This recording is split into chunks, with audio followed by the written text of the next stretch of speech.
प्रेष्ठाय भूतले श्रीमते भक्ति वेदांत स्वामी इति नामिने। नमस्ते सारस्वत देवे गौरवाणी प्रचारिणे निर्विशेष शून्यवादी पाश्चात्यदेशतारिणे। जय श्री कृष्ण चैतन्य प्रभु नित्यानंद श्री अद्वैत गदाधर शिवासादि गौर भक्तवृंद। हरे कृष्णा कृष्णा कृष्णा हरे हरे, हरे राम राम राम हरे हरे। ओम नमो भगवते वासुदेवाय।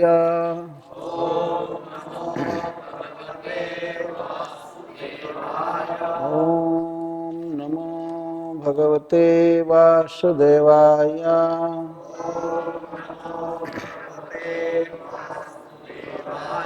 ओम नमो भगवते वासुदेवाय।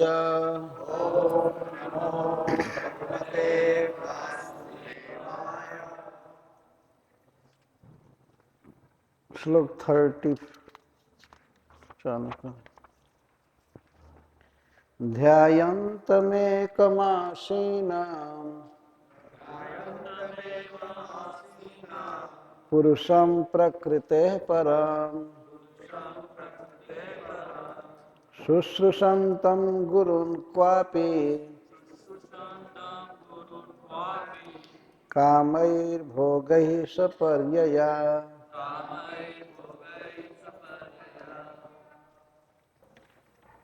ध्यायन्तम ध्यान करते हुए, एकां एकांत में, आसीना बैठे हुए, पुरुषां पुरुष श्री भगवान, प्रकृते परम जो प्रकृति के गुणों से परे हैं, शुश्रूषन्तां सेवा करते हुए, गुरुन् अपने से बड़ों की, क्वापि किसी घर में, कामैहि उनकी इच्छित वस्तुओं के दान द्वारा, भोगैहि और उनके योग्य भोगों के समर्पण द्वारा, सपर्यया पूजा के साथ, सम्मान के साथ।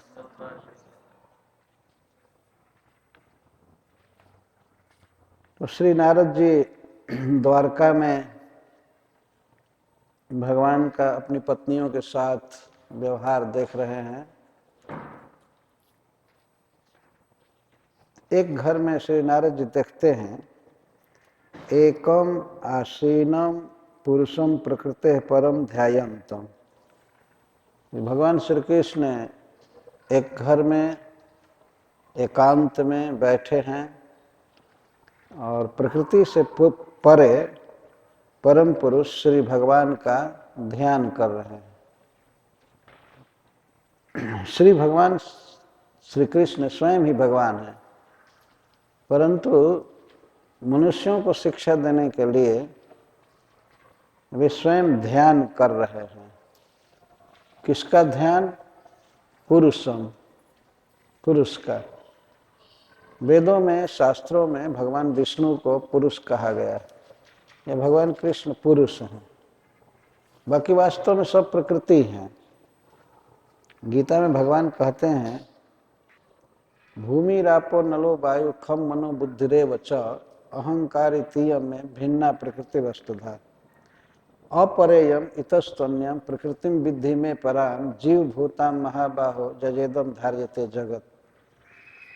भगवान कहते हैं, एक मेरी अपरा प्रकृति है, जड़ प्रकृति, जड़ शक्ति, और दूसरी शक्ति है परा प्रकृति, जिसे कहते हैं। परा प्रकृति जीव को कहते हैं। इस शरीर में, शरीर के जो अन्य अंग हैं, हाथ पैर आंख नाक कान, ये है परा प्रकृति का अपरा प्रकृति का बना हुआ इंफीरियर एनर्जी। प्रभुपाद जी अनुवाद करते हैं इंफीरियर एनर्जी, और परा प्रकृति को सुपीरियर एनर्जी कहते हैं। तो जीव भी प्रकृति है, उसको परा प्रकृति कहते हैं, चिन्मय है, स्पिरिचुअल है। परंतु पुरुष एंजॉयर या मास्टर, मालिक एक ही है। पुरुष का अर्थ है भोक्ता। तो भगवान को पुरुष कहते ही हैं। शास्त्रों में बात प्रसिद्ध है, अगर पुरुष शब्द का कोई प्रयोग करे तो उसका अर्थ होता है भगवान विष्णु, कृष्ण, राम, नरसिंह इत्यादि पुरुष। वो पुरुष कैसे हैं? प्रकृति परम, भगवान प्रकृति के गुणों से परे हैं। और जिनको जीव कहा जाता है वे सब प्रकृति के अधीन हैं, प्रकृति के गुणों के अधीन हैं। भगवान प्रकृति के गुणों से परे हैं और प्रकृति के गुणों के नियामक हैं, कंट्रोलर हैं। और जीव प्रकृति के गुणों द्वारा नियंत्रित है, कंट्रोल्ड है। ये भगवान में और जीव में मेजर डिफरेंस है। भगवान प्रकृति के स्वामी हैं और जीव प्रकृति का दास है, गुलामी करता है। तो मनुष्य को चाहिए कि वह कभी कभी भगवान का ध्यान करे। आज के युग में आप लोगों ने सुना होगा, कई ऐसे पंथ हैं जिनमें कहते हैं कि ध्यान करो, ध्यान करो, ध्यान करो। तो ध्यान का जो तरीका है वो तो अपनाते हैं, जैसे सीधा बैठना, नासिका के अग्रभाग पर देखना या आंखें बंद कर लेना, और इसके बाद कहते हैं कि अब ध्यान करो। जितने भी ध्यान करने वाले होते हैं वो आंख बंद कर लेते हैं, सीधा बैठते हैं, लेकिन अपने दुकान में, अपने ऑफिस में, घर में उनका मन घूमने लगता है। इसको तो ध्यान कहते नहीं हैं। अगर सीधा बैठना और आंख बंद करना ही ध्यान माना जाता है तो रात भर सोए रहता है मनुष्य, तो ध्यान ही माना जाएगा। तो पूरा आंख बंद किया है। ध्यानावस्थित तद गतेन मनसा पश्यन्ति यम योगिना। ध्यान का अर्थ है भगवान विष्णु के सुंदर रूप, लीला आदि का ध्यान करना, उन पर अपनी चित्तवृत्ति को डालना, इसको ध्यान कहा जाता है। ध्यान का मतलब है नहीं कोई आंख बंद कर लिया है और कुछ भी सोच रहा है बस उसको ध्यान माना जाए। तो भगवान कृष्ण जो ध्यान कर रहे हैं तो परम पुरुष का ध्यान कर रहे हैं। यद्यपि परम पुरुष विष्णु इनके ही अंश हैं, भगवान श्री कृष्ण वास्तव में स्वयं भगवान हैं, परंतु द्वारका में वे मानवीय लीला कर रहे हैं मनुष्यों को शिक्षा देने के लिए। इसलिए यह कहा जा रहा है कि वो ध्यान कर रहे हैं, स्वयं ही आचरण करके जीवों को शिक्षा देना। तो कभी कभी मनुष्य को ध्यान करना चाहिए। कहाँ? एकांत में। और कई लोग समाज में रहते हैं और कई तरह की बात बोलते हैं, कई प्रकार के विचार रहता है, तो वहाँ मन श्री कृष्ण में जा नहीं पाता है। इसलिए ध्यान करना चाहिए। कैसे? आसीनम, बैठकर ध्यान करना चाहिए। आजकल तो कुछ लोग ऐसे भी कहते हैं कहीं भी रहो, कुछ भी करो, ध्यान अपने आप होता रहेगा। ऐसे कहते हैं, कोई एकांत में बैठने की जरूरत नहीं है, बस कहीं भी ध्यान होगा। और खास करके ऐसे लोग मंदिर के द्रोही होते हैं। अगर कोई मंदिर में आते हैं, भगवान का दर्शन करते हैं, प्रणाम करते हैं, तो कहते हैं क्या भगवान मंदिर में ही कैद है और जगह नहीं है? क्या है मंदिर में जाने की जरूरत? ऐसे बोला करते हैं। कभी कभी तो कहते हैं भगवान तो सब जगह है, सब जगह भगवान है। तो प्रभुपाद जी कहते थे तो जब सब जगह है तो मंदिर में भी है ना। तुम कहते हो सब जगह है, तो मंदिर में है कि नहीं? कि मंदिर को छोड़ करके और सब जगह है। तो वे लोग तो धन्य है वास्तव में जो भगवान को एक जगह देखते हैं।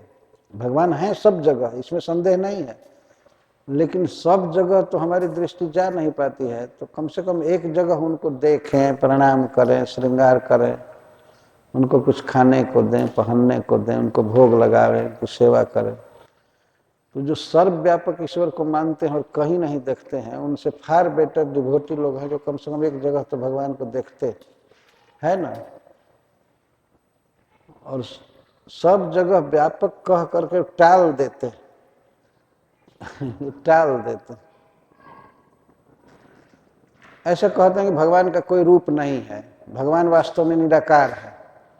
यदि यह माना जाए कि भगवान निराकार हैं, तब उनको संतोष होता है कि तब भगवान सब जगह हैं। लेकिन साकार रूप से वो सब जगह रह ही नहीं सकते हैं। उनका ये मानना है कि आकार कोई सब जगह नहीं रहेगी। प्राकृत वस्तु भी, मैटेरियल चीज भी जो आकार में है वो सर्वव्यापक है। तो टीवी पर हम लोग देखते हैं किसी रूप को, तो वह रूप सब सर्वव्यापक है ना। आकार है उसका, लेकिन सर्वव्यापक है। लाखों करोड़ों टीवी रख दिया जाए एक जगह, इधर उधर सब जगह वो दिखाई पड़, वो वहाँ है इसलिए दिखाई पड़ रहा है, ऐसे नहीं दिखाई पड़ सकता। तो जब मैटेरियल वस्तु, प्राकृत वस्तु सर्वव्यापक है, तो भगवान सर्वव्यापक क्यों नहीं हो सकते हैं? अपने दिव्य रूप में, अपने सौंदर्य में, अपनी लीला के साथ क्यों नहीं व्यापक होंगे? टीवी पर देखते हैं ना, कोई आदमी गा रहा है या कोई नाटक कर रहा है, कुछ कर रहा है, तो सब जगह देखा जा सकता है। तो भगवान क्यों नहीं सब जगह रह सकते हैं अपने रूप से? जो लोग कहते हैं कि निराकार रूप में ही सब जगह रहेंगे, वे मूर्ख हैं वास्तव में। कोई समझ आ नहीं रही है उनको। साकार वस्तु भी सर्वव्यापक है और शब्द सब जगह व्यापक है। एक जगह ट्रांसमिटेड होता है शब्द और सारे रेडियो पर सुनाई पड़ता है सब जगह। इस प्रकार भगवान वास्तव में सर्वव्यापक हैं, परंतु वे कहीं कहीं प्रकट रहते हैं, जिसे उनका मंदिर कहा जाता है। मंदिर में व्यक्ति को जरूर जाना चाहिए। मंदिर आने से अपने आप ही कई भक्ति होती है, जैसे दर्शनम, प्रणाम। कुछ लोग गाते हैं तो उनको सुनने का अवसर मिलता है, बोलते हैं सुनने का अवसर मिलता है, कुछ गाने का अवसर मिलता है। अपना घर जो है वो माया का स्थान है वास्तव में। सब लोग अपने घर में ही रहना चाहते हैं, लेकिन कभी कभी घर छोड़ करके मंदिर में आना चाहिए, वहाँ भगवान का स्मरण होता है। भगवान श्री कृष्ण अपना ही ध्यान कर रहे हैं, अपने ही दूसरे रूप भगवान विष्णु का ध्यान कर रहे हैं, शिक्षा दे रहे हैं कि मनुष्य को रोज कुछ समय निकालकर भगवान पर अपनी चित्तवृत्ति स्थापित करनी चाहिए। प्रकृति से परे पुरुष को देखते, किसी घर में श्री नारद जी देखते हैं कि शुश्रूषन्तम गुरुन क्वापि, कहीं कहीं वे गुरुओं की सेवा करते हैं। गुरु का अर्थ है माता पिता, खास करके पिता या पिता के पिता, पितामह आदि की मेनियल सेवा कर रहे हैं। शारीरिक सेवा, कहीं पंखा झलना कर रहे, कहीं पंखा झल रहे हैं, कहीं चरण दबा रहे हैं, कहीं उनके लिए कोई भोग बना कर ला रहे खाने के लिए, ये खाइए, ये पहनिए, ये कपड़ा, ये सब सेवा है। बड़े बूढ़े की सेवा है कि उनको कपड़ा देना, समय पर भोजन देना, पानी देना, उनके पास बैठना, कुछ अच्छे अच्छे वाक्य सुनाना, जो जरूरत लगे। कामयिक का अर्थ है जो चाहे तो दे, और भोगयिक का अर्थ है कोई ऐसी चीजें होती है जो वो चाहते नहीं हैं परंतु फिर भी वो आवश्यक है तो उनको देना चाहिए, भले मांगे या ना मांगे। तो भगवान श्री कृष्ण कहीं कहीं गुरुओं की, अपने पिता की या माँ की सेवा कर रहे थे। कुर्वन्तम विग्रहम कैश्चित् संधिम च नेत्र केशवम। श्री नारद जी ने देखा कि केशव भगवान ब्रह्मा और शिव के भी नियामक श्री कृष्ण कहीं कहीं लड़ाई की तैयारी कर रहे हैं। वो क्षत्रिय हैं, तो किसी राजा से या किसी शत्रु से युद्ध की तैयारी कर रहे हैं, जुटा रहे, उस तैयारी में है। विग्रहण का अर्थ होता है झगड़ा, युद्ध, और कहीं कहीं संधि करने की तैयारी कर रहे हैं, कहीं कॉम्प्रोमाइज करना चाहते हैं, वो तैयारी हो रही है किसी दूसरे घर में, और किसी घर में लड़ाई के लिए तैयारी हो रही है। मनुष्य चाहे कितना भी बच करके रहे, झगड़ा होता ही रहता है, ये स्वभाव है इस संसार में। भगवान आए हैं धर्म की स्थापना करने, लेकिन उनसे भी लोग झगड़ा करते हैं। कंस उनसे लड़ना चाहता था, जरासंध, दंतवक्त्र, शिशुपाल, उनका काम ही था भगवान से द्रोह करना, जबकि भगवान सबके हितैषी हैं। इसीलिए भगवान कहीं कहीं अब विवाद का जवाब झगड़े से, युद्ध का जवाब युद्ध से देना चाहते। वे गए थे संधि कराने के लिए एक बार हस्तिनापुर।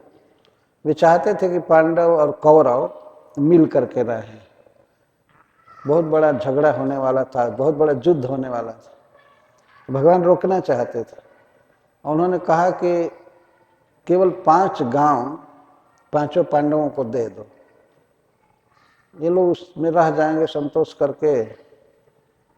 दे दो केवल 5 ग्राम, रखो अपनी धरती तमाम। दुर्योधन वह भी दे न सका, आशीष हरि का ले न सका। उल्टे हरि को बांधने चला, जो था असाध्य साधने चला। एक कविता में रामधारी सिंह दिनकर इसको लिखे हैं, बहुत बड़े हिंदी के कवि। तो भगवान कहते हैं कि दे दो केवल 5 ग्राम, रखो अपनी धरती तमाम। अपनी सारी धरती रखो, केवल 5 गांव दे दो। लेकिन दुर्योधन वह भी दे न सका, आशीष हरि का ले न सका। लेकिन दुर्योधन वो भी नहीं दिया, और कहा कि 5 गांव। कृष्ण सुन लो, सुई के नोक से जितनी जमीन छेदी जाती है, उतनी जमीन भी बिना युद्ध के नहीं दे सकता। अब देखिए भगवान क्या करें, भगवान क्या कर सकते हैं। कुछ लोग कहते हैं कि सब भगवान करा रहे हैं, दुर्योधन से क्यों नहीं करा लिए कुछ सब। एक श्लोक में कहा गया है, यदि सुंदर व्यवहार किया जाए, मधुर भाषा बोला जाए, तो सांप भी बस में हो जाता है, परंतु दुष्ट कभी बस में नहीं हो सकता है। जैसे इतने बड़े विषधर सांप को भगवान कृष्ण अपना फ्रेंड बना लिए हैं, उस पर सोते हैं, शेषनाग पर सोते हैं, मित्र बना लिए हैं ना, लेकिन दुर्योधन को नहीं समझा पाए। ऐसे वो कवि कहता है। तो नारद जी ने देखा कि एक जगह भगवान युद्ध का प्लान बना रहे हैं और एक जगह संधि का प्लान बना रहे हैं। अर्थात कहीं पर युद्ध होने की संभावना है तो उसकी तैयारी कर रहे हैं, और कहीं कहीं कोई प्रेम से मिलना चाहता है तो संधि कर रहे हैं। तो भगवान को भी गाली देने वाले लोग हैं। और उस समय जब भगवान थे तो शिशुपाल उनसे बैर बांध लिया था। शिशुपाल इस बात के लिए बहुत रंज था कि ये रुक्मिणी से क्यों विवाह किया, रुक्मिणी से तो मेरा विवाह होने वाला था। लेकिन रुक्मिणी जी ने बीच में पत्र लिख दिया भगवान को कि मैं आपसे विवाह करना चाहती हूँ। तो भगवान आए, रुक्मिणी का हरण करके ले गए। उसके बाद शिशुपाल जीवन भर बैर बांधा रहा कृष्ण से, और बहुत निंदा करता था भगवान कृष्ण की। निंदा करना ही उसका काम था। तो भगवान श्री कृष्ण कहीं कहीं युद्ध का प्लान बना रहे हैं, तो कहीं संधि का। कुत्रापि सह रामेण चिंतयन्तम शिवम शिवम सताम। और कहीं पर नारद जी ने देखा कि श्री बलराम जी के साथ एकांत में भगवान सताम शिवम चिंतन, सज्जनों का, अच्छे लोगों का कैसे कल्याण होगा, उनकी कैसे रक्षा होगी, उनका कैसे हित होगा, इस पर विचार कर रहे थे दोनों भाई एकांत में। सताम शिवम, शिवम का अर्थ है कल्याणम, सताम माने सज्जनों का, भक्तों का, साधुओं का कल्याण कैसे होगा, इस पर दोनों भाई एकांत में विचार कर रहे थे। यह भी कर्तव्य है गृहस्थों का कि वे हमेशा सोचे और करने जोग करें कि अच्छे लोगों का हित कैसे होगा। अच्छे लोगों का हित कैसे होगा, जो खल है, बदमाश है, उनके विषय में नहीं सोच रहे थे, उनको तो मारने का सोच रहे थे। भगवान आते हैं तो कहते भी हैं कि बिना सच दुष्कृता, मैं जब इस संसार में आता हूँ तो दुष्टों का विनाश करता हूँ। भगवान है बहुत बलवान व्यक्ति है, कमजोर नहीं है कि हाथ जोड़ करके कहें कि हमारा भक्त बनो, मेरी पूजा करो, मेरा ये करो। नहीं करने पर खैर नहीं है, कल्याण नहीं है। ये भजन करना कोई ऑप्शनल चीज नहीं है, ये बहुत जरूरी है। तो सज्जनों के हित के लिए दोनों भाई विचार कर रहे हैं। पुत्राणाम दुहितॄणाम च काले विद्युपजापनम दारैर्बरैस्तत्सदृशे कल्पयन्तम विभूतिभिः। और किसी किसी घर में श्री नारद जी ने देखा कि भगवान ने अपने पुत्रियों का विवाह कर रहे हैं योग्य वरों से, योग्य वर खोज करके, और भगवान विवाह कर रहे हैं अपनी पुत्रियों का। और किसी किसी घर में देखे कि अपने पुत्रों के लिए बारात सजा रहे हैं जाने के लिए, अपने पुत्रों का विवाह करने की तैयारी में है। समधी बन करके जाएंगे जहाँ उनकी बहू पुत्र वधू मिलेगी। ये नियम है भारतवर्ष में, आज भी हम लोग देखते हैं पुत्र का विवाह पुत्र के घर पर नहीं होता है, उसकी जो पत्नी बनने वाली है उसके घर पर विवाह होता है। दूल्हा या वर बारात ले करके जाता है और उसके घर विवाह करता है। इसलिए यहाँ वर्णन सुखदेव जी कर रहे हैं कि पुत्राणाम दुहितॄणाम च काले विद्युपयापनम, पुत्राणाम, पुत्रों का विवाह कर रहे हैं। तो उस विवाह का मतलब है कि पुत्रों को दुल्हा के रूप में सजा करके अब जा रहे हैं बारात लेकर के, कहीं कहीं बारात जाने के लिए तैयार है। और किसी किसी घर में देखते हैं कि पुत्री का विवाह महोत्सव कर रहे हैं कन्यादान करने के लिए एक ही समय में। ध्यान रखिए कि नारद जी जो भगवान की गृहस्थी का दर्शन कर रहे हैं एक ही समय में, तो किसी किसी घर में शाम हो गया है, किसी घर में अभी भोर हो रहा है, किसी में दोपहर हो गया है। इसीलिए भिन्न भिन्न चीज देख रहे हैं। अभी देखे कि कृष्ण जग रहे हैं, तब तक वे पलंग पर सोए हैं, रात का दृश्य देख रहे हैं। इसी संसार में हम देखते हैं कि अगर अमेरिका में भोर हुआ है तो भारत में दोपहर के बाद का समय हो गया है, मतलब उतना आगे चला गया। जब संसार में ही एक काल नहीं रहता है, कहीं कहीं शाम हुआ है तो कहीं भोर हो रहा है, कहीं आधी रात है तो कहीं दोपहर है। तो भगवान के धाम में एक ही समय में भिन्न भिन्न घर में भिन्न भिन्न लीला हो, कोई आश्चर्य की बात नहीं है। तो एक घर में देख रहे हैं कि बारात सज रही है जाने के लिए, और दूसरे घर में अपनी पुत्री का विवाह भी हो रहा है, और सब जगह कृष्ण है। वहाँ बारात ले भी जा रहे हैं, इधर कन्यादान की तैयारी कर रहे हैं। और कहीं कभी कभी ये भी होता है कि उनका दामाद आया हुआ है तो उसके साथ अपनी पुत्री को विदा करना है। और कहीं कहीं होता है कि अब इनकी पुत्र वधू आने वाली है, आ रही, घर में आ गई है अपने वर के साथ, मतलब भगवान के पुत्र के साथ। एक ही समय में भिन्न भिन्न घरों में भिन्न भिन्न लीला देख रहे हैं। दारई वरई तत्सदृश कल्पयंतम विभूत भी, भगवान विवाह कर रहे हैं, सम्मान कर रहे हैं, कन्यादान कर रहे हैं, तो कहीं पुत्र वधू को बुला करके सदृश जोड़ी बिल्कुल ठीक भगवान चुने हैं। अपने लड़के के लिए बहू और अपनी पुत्री के लिए वर, योग्य वर, सदृश। सदृश का अर्थ है समान, एक समान, क्वालिफिकेशन में, सौंदर्य में, स्वभाव में, सब एक समान। अगर भगवान की पुत्री है तो उसके लिए योग्य वर खोजे हैं, और अपने लड़के हैं तो उनका योग्य बहू से विवाह कर रहे हैं। और प्रस्थापनोपनयन, कहीं कहीं विदा कर रहे हैं, अपनी पुत्री को विदा कर रहे हैं पति के साथ, और कहीं कहीं इनके पुत्र वधू को अपनी पत्नी को लेकर आ रहा है। तो कहीं रिसेप्शन हो रहा है तो कहीं विदाई दे रहे हैं।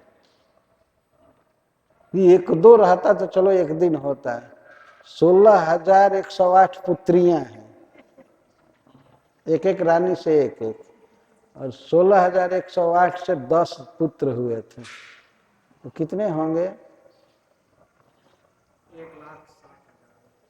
1,60,000 पुत्र। तो कितना रोज रोज करते जाओ, विवाह खत्म ही नहीं होने वाला है। भगवान तो ऐसे गृहस्थी में फंसे कि रोज रोज विवाह, रोज रोज प्रस्थापन, विदाई और उपनयन, रोज रोज रिसेप्शन। देखा नारद जी ने एक ही समय में, कुछ घर में रिसेप्शन हो रहा है तो कुछ घर में विदाई हो रही है। और इसके पहले वाले श्लोक में सुखदेव गोस्वामी कहते हैं कि विभूति भी, कल्पयंतम विभूति भी, विभूति माने धन। भगवान के लड़के लड़की के विवाह में खूब धन खर्च हो रहा था, बहुत धन। वहां तो कोई कमी तो थी नहीं, भागवती सृष्टि है। लेकिन एक जगह नीति में कहा गया है कि मनुष्य को चाहिए कि वह कुछ स्थान है जिनमें धन खर्च करने में संकोच ना करे, धन खर्च करना चाहिए। तो उसमें एक विवाह भी है। विवाह में अगर कुछ अधिक खर्च हो जाता है तो कोई बात नहीं, श्राद्ध में कम खर्च करना चाहिए।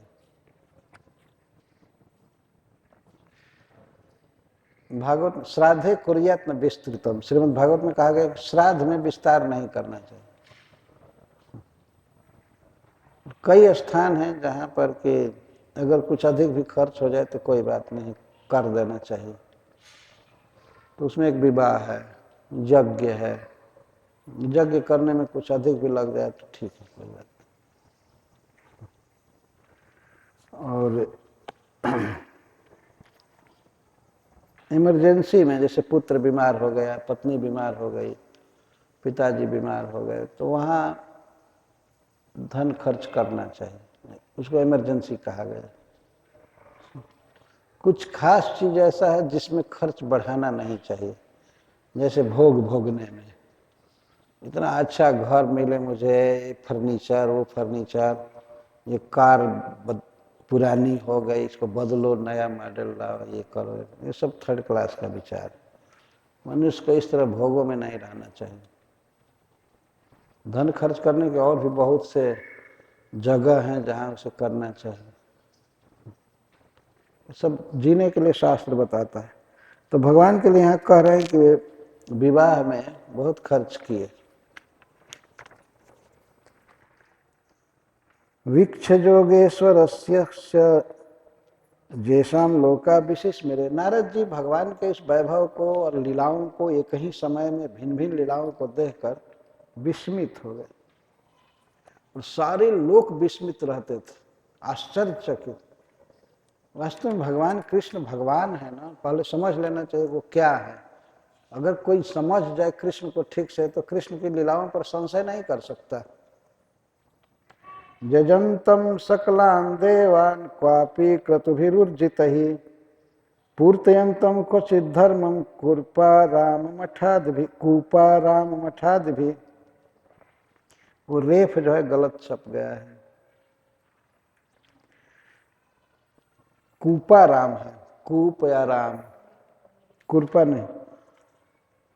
श्री नारद जी ने कहीं कहीं देखा कि भगवान सभी देवताओं की पूजा कर रहे हैं। गणपति जी की पूजा कर रहे हैं, भगवान सूर्य की पूजा कर रहे हैं, और भगवान विष्णु की पूजा कर रहे हैं, शिव जी की पूजा कर रहे हैं। कहीं कहीं देखा नारद जी ने। यह है भगवान का आदर्श जीवन। एक मनुष्य के रूप में वे दिखा रहे हैं कि मनुष्यों का कर्तव्य है कि देवताओं का आदर करे, पूजा करे। देवता भगवान के द्वारा नियुक्त प्रतिनिधि हैं, वे इस जगत का पालन पोषण करते हैं। तो देवताओं की पूजा करते हुए नारद जी ने देख, कितने देवता, सकलान देवान, सभी देवों को। सभी देवों से तात्पर्य है कि समाज में जो प्रसिद्ध देवता हैं उनकी भगवान पूजा कर रहे थे। क्रतुभिरुर्जित, खूब बड़े बड़े यज्ञों से पूजा कर रहे थे। बहुत बड़ा बड़ा फेस्टिवल हो रहा था। यज्ञ का अर्थ है उसमें भोजन प्रसाद बहुत वितरण होता था, दक्षिणा दी जाती थी, और गीत होता था, भगवान का कीर्तन, हवन। पूर्तयंतम क्वचित धर्मम कुरपा राम मठाद भी। और कहीं कहीं भगवान रिलीजियस काम कर रहे थे, दान देना, कुआं खनवाना, कहीं कहीं पार्क बनवाना सबके पब्लिक के लिए, गार्डन लगाना, वृक्ष लगाना, और मठ है आदि, मंदिर बनाना। कहीं कहीं भगवान मंदिर बनवा रहे थे, भगवान विष्णु का और देवताओं का मंदिर बनवा रहे थे। कहीं कुआं खुदवा रहे थे पानी के लिए, कहीं तालाब बनवा रहे थे, कहीं वृक्ष लगवा रहे थे। ये कर्तव्य है गृहस्थ का। तो वह इस प्रकार से पूर्त और इष्ट कर्म करे। इष्ट का अर्थ है यज्ञ आदि करना, जैसा ऊपर बताया गया, यज्ञ करना। और पूर्त का अर्थ है कहीं फ्री भोजन देना, वृक्ष लगाना। दूसरे लोग आगे होंगे तो ये लोग फल खाएंगे। ये नहीं सोचना चाहिए कि हम तो मर ही जाएंगे तो हम पेड़ क्या लगावे, हमको तो फल मिलेगा नहीं। लेकिन इस समय जो हम लोग फल खा रहे हैं वो तो हम लगाए नहीं थे, है ना। वो तो वृक्ष लगाने वाले चले गए, हम लोग फल खा रहे हैं। तो बदले में भी कम से कम इतना काम करना चाहिए कि हम लगा दें जिससे आगे आने वाली पीढ़ी खाएगी।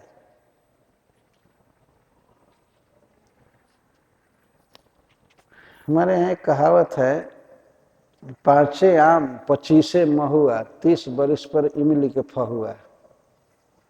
5 बरस पर आम फलता है, 25 बरस पर महुआ फलता है, और 30 बरस पर इमली फलता है।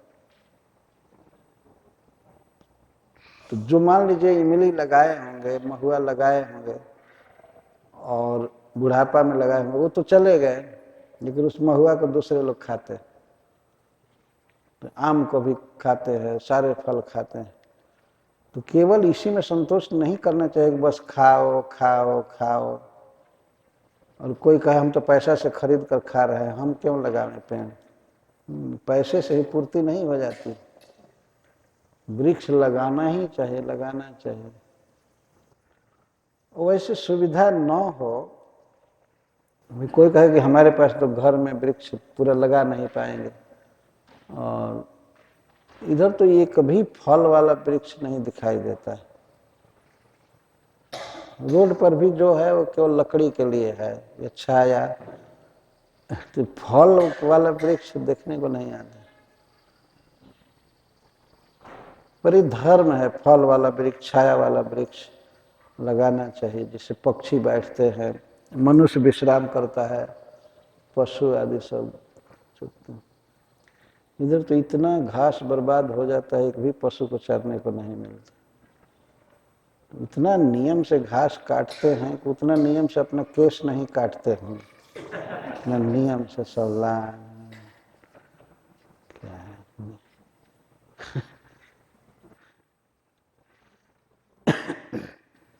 अपना केस काटने में कितना भी देरी हो सरकार कुछ नहीं कहेगी, है ना।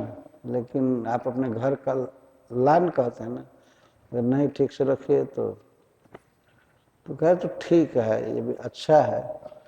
परंतु कूपाराम मठादि का अर्थ है कि कुआं खोदना चाहिए, अर्थात प्याऊ चलाना चाहिए, प्याऊ बनवाना, पानी पिलाने की व्यवस्था करना फ्री, और कुआं खुदवा देना, तालाब बनवाना, और आराम कार से बगीचा और मठ, भगवान के मंदिर आदि बनवाना, ये कर रहे थे श्री कृष्ण। किसी किसी घर में कुआं खुदवा रहे थे, किसी घर में प्लान कर रहे थे, कुआं वहीं नहीं खोदा जा रहा था, मतलब प्लान बना रहे थे यहाँ पर इतने कुआं बनवाना है, यहाँ बगीचा बनवाना है, पेड़ लगाना है, और यहाँ इतना दान देना है, इतना प्रसाद देना है, उधर ये जग करना है, उधर ये जग करना है। इस तरह श्री कृष्ण हमेशा व्यस्त थे। भगवान मनुष्यों को शिक्षा दे रहे हैं। चरंतम मृगयाम क्वापि हयमारुध्य सैंधवम घ्नंतम तत्र पशुन्मेध्यान परितम जदुपुंगवैः। और नारद जी ने देखा कि कहीं कहीं भगवान श्री कृष्ण मृगया कर रहे हैं। मृगया का अर्थ होता है शिकार करना। राजा के लिए नियम है, क्षत्रियों के लिए, कि वह कुछ पशुओं का वध करे, जंगल में जरूरी होता है। कोई कोई बहुत हिंसक जीव होते हैं, जैसे सिंह, किसी किसी क्षेत्र में वो बहुत व्यर्थ जीवों की हत्या करते हैं, तो राजा को आदेश दिया गया है कि ऐसे सिंह को जाकर के मारे। और एक मृग होता है, हिरण होता है, जिसको कस्तूरी हिरण कहते हैं, उसके नाभि में कस्तूरी होता है, और जब नाभि पक जाती है, कस्तूरी पक जाता है, तो उसे बहुत पीड़ा होती है। उसकी सुगंध से वो हरिण छटपटाता रहता है, उसी को सूंघता है। वो ये नहीं जानता है कि हमारे नाभि में जो कस्तूरी है उसकी सुगंध है। वो घास को सूंघता है, बहुत छटपटाता है। तो क्षत्रिय को यह आदेश दिया गया है शास्त्र में को ऐसे मृग का वध कर दे, क्योंकि बेचारा बहुत दुख सहता रहता है, पक जाती है नाभि, सड़ जाती है, और वो बहुत विकल रहता है। तो राजा को आदेश है कि वो ऐसे मृग का वध करे, इसको मृगया कहते हैं। तो भगवान कहीं कहीं वन में जा करके मृग का वध कर रहे थे, ये दृश्य देखा, जब जा रहे थे मृग का वध करने या सिंह का। ध्यान रखना चाहिए कि ऐसा नहीं था कि मृग को ला करके घर पर पका करके खाने का प्लान कर रहे हैं, ऐसा नहीं। मृग के हित के लिए उसका वध कर देना जरूरी होता है, नहीं तो बहुत दिन दुख भोगता है। अगर कस्तूरी जिसके नाभि में है, ऐसे मृग का वध नहीं किया जाता है, तो जिस राजा के राज्य में मृग है उसको बहुत पाप लगता है। इसीलिए राजा के द्वारा ये मृगया करना, शिकार करना बहुत जरूरी होता है। तो भगवान कहीं कहीं जा रहे थे मृगया के लिए।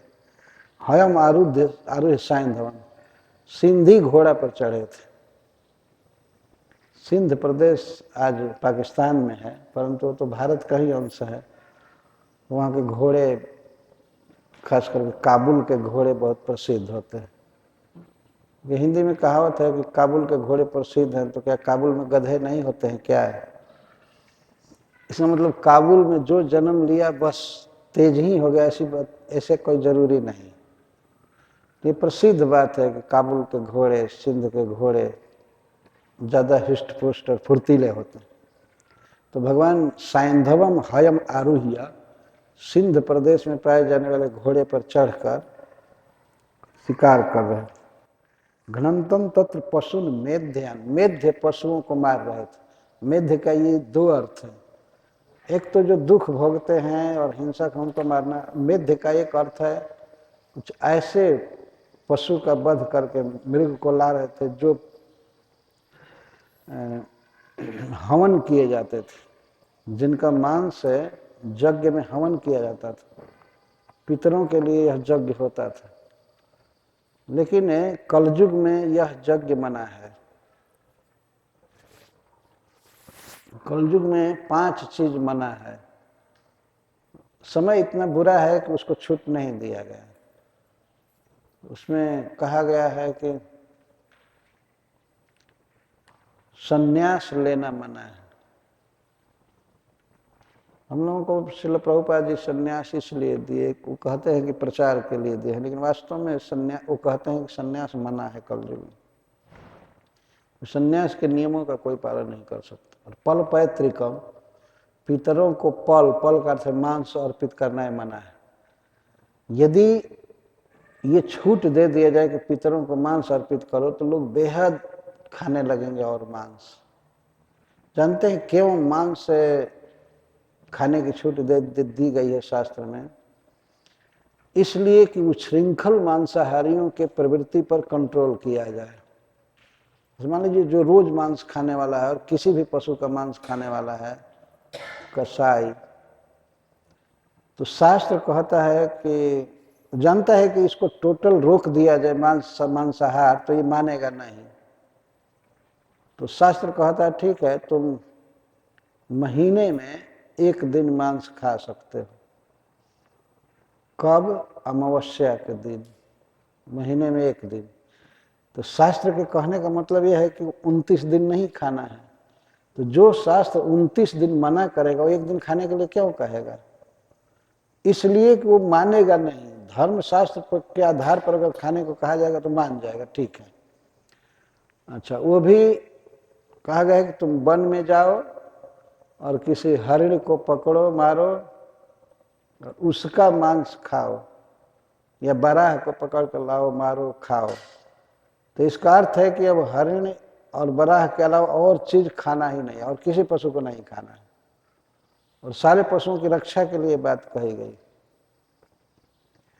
जैसे मान लीजिए कोई आदमी बहुत बीड़ी पीता है, 20 बीड़ी पीता है दिन भर में, तो कोई उसके बीड़ी को छुड़ाना चाहे तो कहेगा ऐसा कीजिए, आपकी 2 बार बीड़ी पीजिए दिन भर में। 2 बार भोजन करते हैं, भोजन के बाद 1 बीड़ी पीजिए सवेरे और एक शाम को 2 बीड़ी पीजिए। तो क्या वो बीड़ी पीने को कह रहा है? नहीं, बीड़ी पीने को नहीं कह रहा है, वो 18 बीड़ी छोड़ने को कह रहा है। उसका आशय ये है। तो जो 18 बीड़ी छोड़ाएगा वो 2 क्यों पीने को कहेगा? इसलिए कहना पड़ता है कि वो दुष्ट मानेगा नहीं। अगर नहीं कुछ छूट दिया जाए तो आप 20 बीड़ी पिएगा। इसलिए शास्त्र कह देता है कि कई पाबंदी देता है, वन में जाकर पकड़ कर लाओ, किसी दुकान से नहीं खरीदना है। तो दुकान का मांस तो मना कर दिया, वन में जाओ, पकड़ करके लाओ, और वो भी केवल अमावस्या को, और वो भी भद्रकाली को भोग लगाकर खाओ।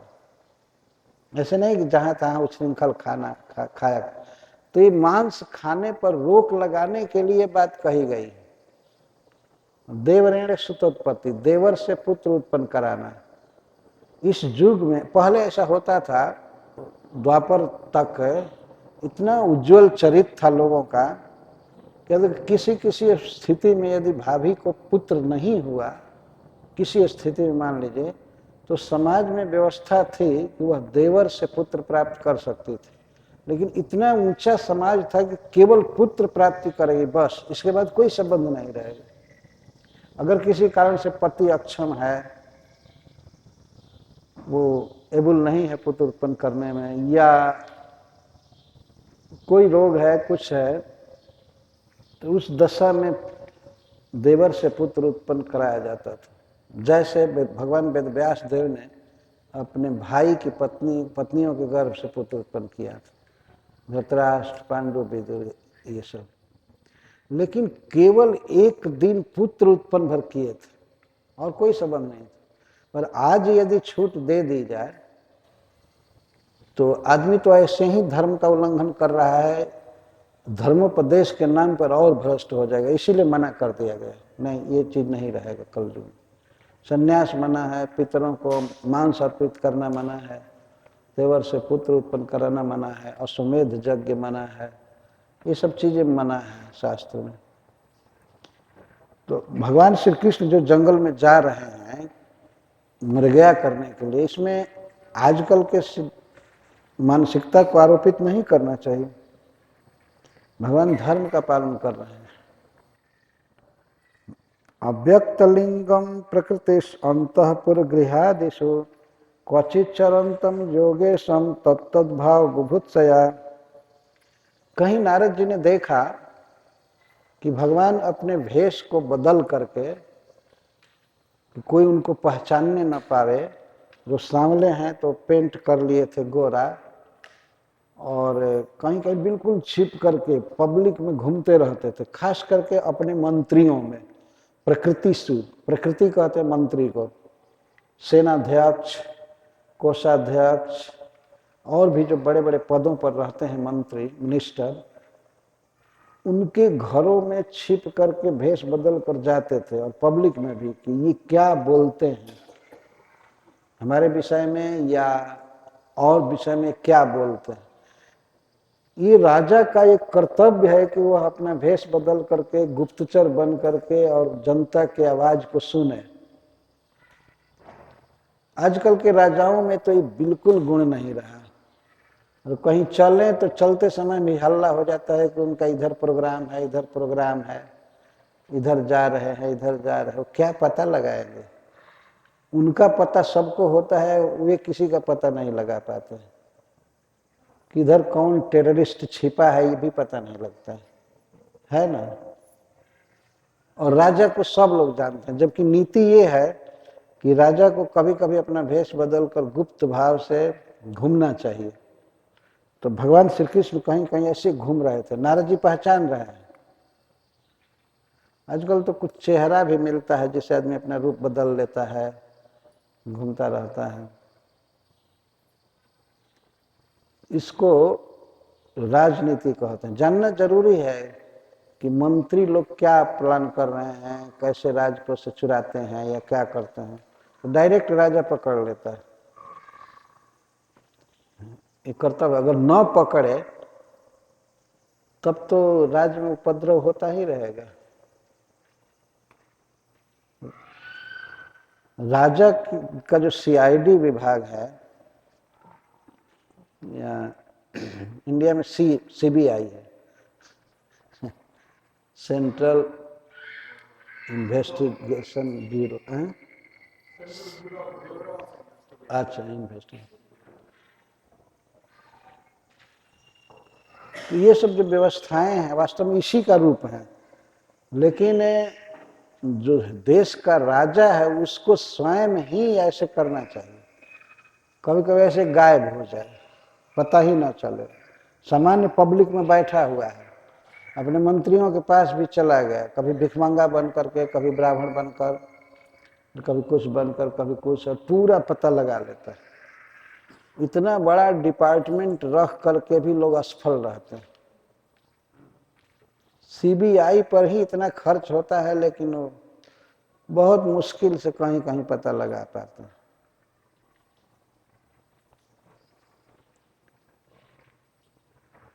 ये दिल्ली की घटना सुना रहा हूँ, अभी 4-5 महीना पहले की घटना है। एक ठेकेदार था, ठेकेदार को ठेका देने के लिए, कॉन्ट्रैक्ट देने के लिए दूसरा ऑफिसर था, तो ऑफिसर ने कहा कि हमको 2 लाख रुपया दो किसी साधारण ठेका देने के लिए। एक व्यक्ति सुना रहा था उनको, तो वो ठेकेदार उब गया था उसको पैसा देते देते। तो उसने सीबीआई के एक ऑफिसर को सूचना दिया कि जब मैं जाऊंगा देने के लिए रिश्वत, तो आप आ जाइएगा वहीं पर। और उसने बता दिया कि ये मानता नहीं, हमको तंग कर रहा है। तो सीबीआई पहुंच गया था उस स्थल पर, और ये निकाला 2 लाख रुपया। जब ही देने जा रहा था तब ही सीबीआई वाले घेर लिए। तो इस तरह से उनको तो छिप करके जाना पड़ा। पब्लिक ड्रेस में गए थे, वो अपने ड्रेस में नहीं गए थे, तो पकड़ लिए। राजा अगर इस तरह से योग्य व्यक्ति हो कि कहीं भी किसी समाज में भेष बदल कर चला जाए, तो ये सब क्राइम हो ही नहीं सकते हैं। ऐसा नहीं कि सू करो फिर गवाही कराओ, ये कराओ, सिद्ध होगा अभियोग नहीं होगा, ये सब थर्ड क्लास की व्यवस्था है। वास्तव पता ही नहीं लगता है कि वास्तव में कल्प्रिट है कि नहीं है। इसको सीधे कोर्ट में भेज दो, उन लोगों के पास जो देखे ही नहीं है, सुने ही नहीं है। वास्तव में ये जो व्यवस्था है ये पाश्चात्य जगत की व्यवस्था है।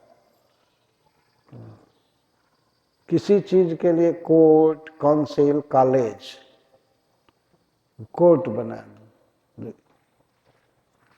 उन लोगों ने कहा कि गांव में जो पंचायत होती है उससे अच्छा नतीजा नहीं निकलता है ग्राम पंचायत से, इसलिए इसको बंद करो और कोई भी झगड़ा करो कोर्ट में आओ, कोर्ट में आओ।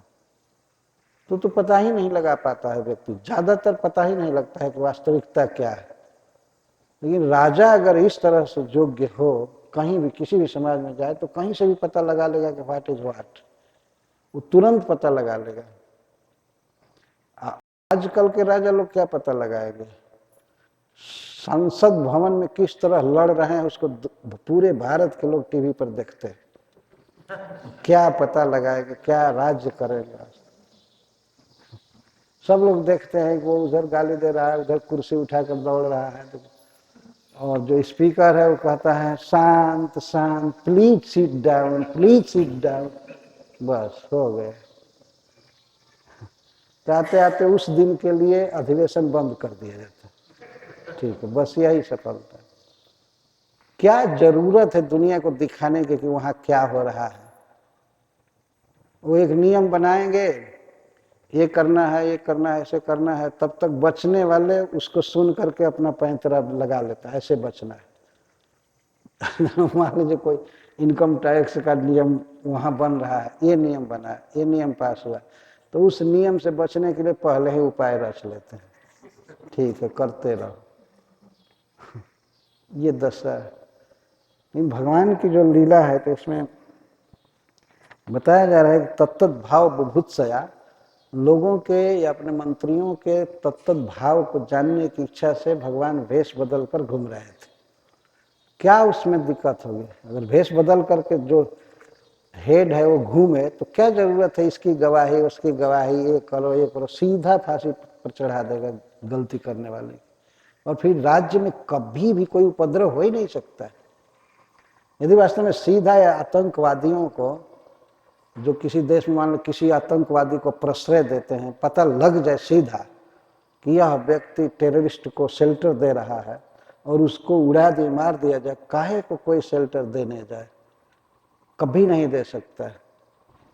तो ये तरीका है कि राजा स्वयं ही पता लगा ले, और क्या जरूरत है जनता को इसका भी पता लगा लेता है। यहाँ ये चीज की जरूरत है, यहाँ अभाव है, यहाँ कोई कुछ है कुछ। तो भगवान घूम रहे थे ऐसे भेष बदल कर। अथोवाच हृषिकेशं नारदः प्रहसन्निव योगमायोदयं वीक्ष्य मानसीमीशो गतिम्। भगवान की इन लीलाओं को, जो मानसिक गति दिखा रहे थे भगवान की, मनुष्य कैसे होना चाहिए, गृहस्थ कैसे होना चाहिए, इसको भगवान प्रस्तुत कर रहे थे। तो नारद जी इसको देख करके, भगवान के योग माया का वैभव देख करके हंसने लगे। नारदः प्रहसन्निव, हंसने लगे भगवान की लीला को देख। और हृषिकेश से इस प्रकार बोले, इंद्रियों के अधिपति भगवान श्री कृष्ण से इस प्रकार बोले नारद जी। विदाम जोग मायास्ते दुर्दर्शायपि मायिनाम योगेश्वरात्मन निर्भाता भवत्पाद निसेवया। हे योगेश्वर, हे अचिंत जोग शक्तियों के ईश्वर, और हे परमात्मा, हे सबके हृदय में रहने वाले, मैं आपकी योग माया के प्रभाव को जानता हूं। विदामो योग माया ते दुर्दर्शा पिमायिना, जो बड़े बड़े मायावियों के लिए भी, बड़े बड़े जोगियों के लिए भी दुर्दर्श है, जिस माया को जानना कठिन है, आपकी लीला को मैं जानता हूं। मैं आपके योग माया को, आपकी लीला के रहस्य को सब जानता हूं। कैसे? भवत पाद निसेवया, आपके चरण कमलों की सेवा के प्रभाव से मैं आपके बारे में पूरा जानता हूं। तो भगवान को भगवान की सेवा द्वारा जाना जा सकता है। जो व्यक्ति भगवान की सेवा करता है, नाम जप करता है, भागवत पढ़ता है, तो वो भगवान को जानेगा। भगवान को चैलेंज से नहीं जाना जा सकता। श्रील प्रभुपाद जी से एक व्यक्ति पूछा कि प्रभुपाद स्वामी जी, आप भगवान को देखे हैं? तो प्रभुपाद जी ने कहा, हाँ। आप हमको दिखा सकते हैं? कहे, नहीं। क्यों? तो प्रभुपाद जी कहते हैं कि पहले आंख बना करके आओ, तुम अंधे हो, आंख है ही नहीं तो मैं कैसे दिखा सकता? आंख क्या है? आंख है भगवान का नाम जपना है। हरे कृष्णा कृष्ण कृष्ण हरे हरे, हरे राम राम राम हरे हरे। जो व्यक्ति भगवान का कीर्तन करेगा, कथा सुनेगा, प्रणाम करेगा, प्रसाद खाएगा, तब वो उनको धीरे धीरे जान सकता है। श्रील प्रभुपाद जी ऐसे कहते थे। कभी कभी कोई कहता था कि आप हमको ब्राह्मण बना सकते हैं? तो प्रभुपाद जी कहते थे, पहले आदमी बनो तब ब्राह्मण बनाएंगे। पशु को ब्राह्मण नहीं बनाया जा सकता, एनिमल को ब्राह्मण नहीं बनाया जा सकता। वो कहते, क्या मतलब है आपका? तो प्रभुपाद जी 4 नियम बताते थे। कहते थे, ये 4 नियम पालन करोगे तब तुम पशु जीवन से ऊपर उठकर आदमी बनोगे। 4 नियम है, no meat eating, no gambling, no illicit sex और नो इंटॉक्सिकेशन। ये 4 छोड़ने पर आदमी बनोगे, तो इसके बाद ब्राह्मण बना दूंगा। तो ये 4 छोड़ करके आदमी बनता है व्यक्ति। ये मत सोचिए कि 4 छोड़ दिया तो वैष्णव हो गया। वैष्णव तो तब बनता है जब भगवान का नाम जप करता है, भागवत पढ़ता है, पूजा करता है भगवान की, तब वैष्णव बनता है। 4 नियम का पालन किया तो आदमी हो गया है कम से कम। उसका मतलब मांस खाने वाला, व्यभिचार करने वाला, मदिरा आदि पीने वाला, जुआ खेलने वाला, वो आदमी है ही नहीं। तो पहले आदमी बनना चाहिए ना। आदमी को ही ब्राह्मण बनाया जा सकता है, चाहे सन्यासी बनाया जा सकता है। गाय बकरी भेड़ को तो कुछ बनाया नहीं जा सकता। वो गाय बकरी भेड़ तो वो भी अच्छे हैं, वो तो ये कोई कुत्ता है, कोई सिंह है, कोई बाघ है, खा रहा है, और बानर जैसा व्यभिचारी है, तो उसको क्या कुछ सिखाया जा सकता है? तो इस तरह भवत्पाद निसेवया, नारद जी कहते हैं कि आपके चरण कमल की सेवा से, मतलब आपके भक्ति के प्रभाव से मैं आपके योग माया के रहस्य को जानता हूं, जबकि बड़े बड़े योगी लोग भी नहीं जानते हैं उसको। दुर्दर्शा पिमाइना, हे जोगेश्वरों के ईश्वर, हे परमात्मा, मैं आपको प्रणाम करता हूं। और आज मैं धन्य हो गया आपकी इस लीला को देखकर।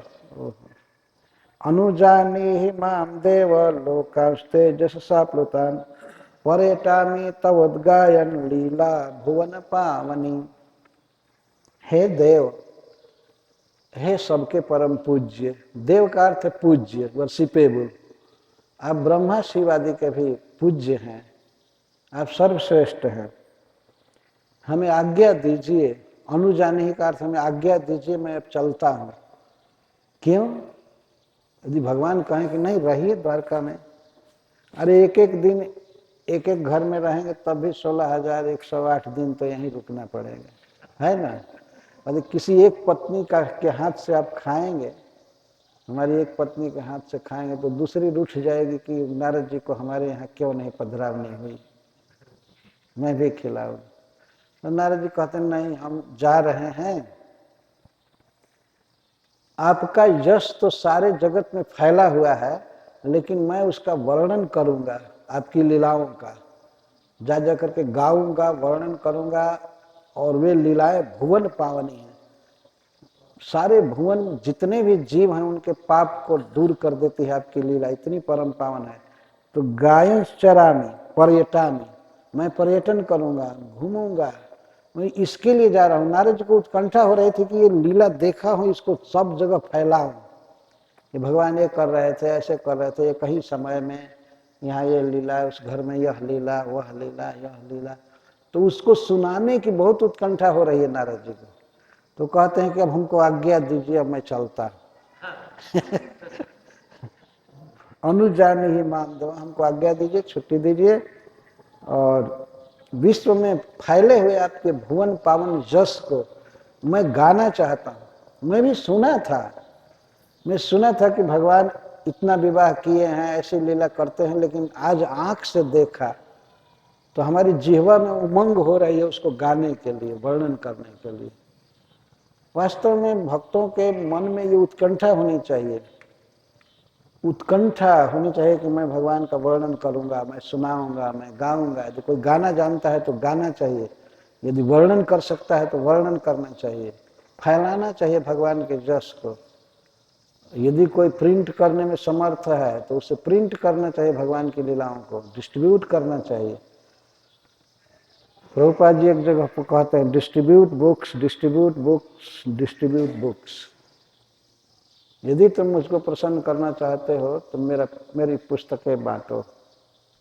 कई बार कहे, ये बहुत ऊंची सेवा है, प्रभुपाद जी की पुस्तकों का प्रचार करना।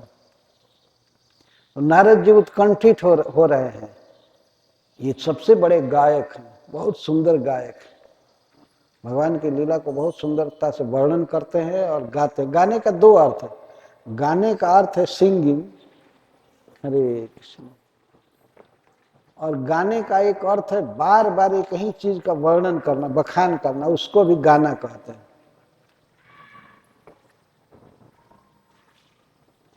हिंदी में एक प्रयोग करते हैं ऐसे, अगर कोई व्यक्ति एक ही बात को बार बार कहे तो कहते हैं क्या दिन बार बार उसी को गा रहे हो, बंद करो, अब उसी को मत गाओ। गाने का मतलब है बखान करना, वर्णन करना, प्रशंसा करना। गाने का अर्थ केवल सिंगिंग नहीं है, गायन का अर्थ है वर्णन करना और राग ताल लय के अनुसार गीत गाना। नारद जी तो दोनों में एक्सपर्ट है। वैसे सबसे बड़े गायक भगवान कृष्ण हैं, किसी भी कला में श्री कृष्ण टॉप है, और उनमें कलाएं स्वतः आई हैं, किसी के सिखाने से नहीं आई, अपने आप आई हुई। अरे जो व्यक्ति कोयल के कंठ को इतना मधुर बना सकता है, सुगे के कंठ को इतना मधुर बना सकता है, उसका कंठ कितना मधुर होगा। कितना मधुर श्री कृष्ण बोलते हैं और गाते हैं। विशेष करके जब ये बांसुरी पर गीत गाते हैं तो चर अचल हो जाते हैं, अचल हो जाते हैं, और अचल चल हो जाते हैं, पत्थर पिघल जाते हैं। कभी कभी श्री कृष्ण को गौओं को पार करना होता है, जमुना नदी को, तो श्री कृष्ण ऐसा गीत गाते हैं कि जमुना का पानी जम कर बिल्कुल बर्फ हो जाता है, आइस हो जाता है, और गौएं उस पर चल करके पार हो जाते हैं। गिरिराज पिघलने लगते हैं, इतना द्रवित हो जाते हैं बांसुरी के गीत से। एक भक्त ने लिखा है कि श्री कृष्ण बांसुरी बजाते हैं तो कभी कभी देवता लोग दौड़ते हैं, कृष्ण के पास आते हैं, लेकिन हे ना, तो बंद कीजिए बांसुरी, क्योंकि शेष नाग का मस्तक हिल रहा है, वो मस्ती में आ रहे हैं और अब भूमंडल गिर जाएगा उनके मस्तक, तो आप चुप रहिए, बस बांसुरी मत बजाइए, मत बजाइए। ना भगवान शेष नाग इतना झूमने लगते हैं कि उनको ये ध्यान नहीं रहता है पृथ्वी गिरे या मरे, कोई दुनिया ध्यान ही नहीं रहता। वेणु गीत में वर्णन है भागवत के 10वें स्कंद के 21वें अध्याय में, बांसुरी का महाप्रभाव वर्णन किया गया है, गोपियां स्वयं वर्णन की, उसको वेणु गीत कहते हैं। तो नारद जी कहते हैं कि आपकी भुवन पावनी लीला का बखान करते हुए, गान करते हुए मैं घूमना चाहता हूँ, और मुझे अब छुट्टी दीजिए, मैं जाना चाहता हूँ। तब श्री भगवान कहते हैं, श्री भगवान वाच ब्रह्मन धर्मस्य वक्ता। यहाँ जो धर्मस्य छप गया है वास्तव में धर्म शब्द है, ब्रह्मन् धर्मस्य वक्ता हम कर्ता तदनुमोदिता तत्शिक्षयन् लोकमिमम् आस्थितः पुत्रमाखिदः।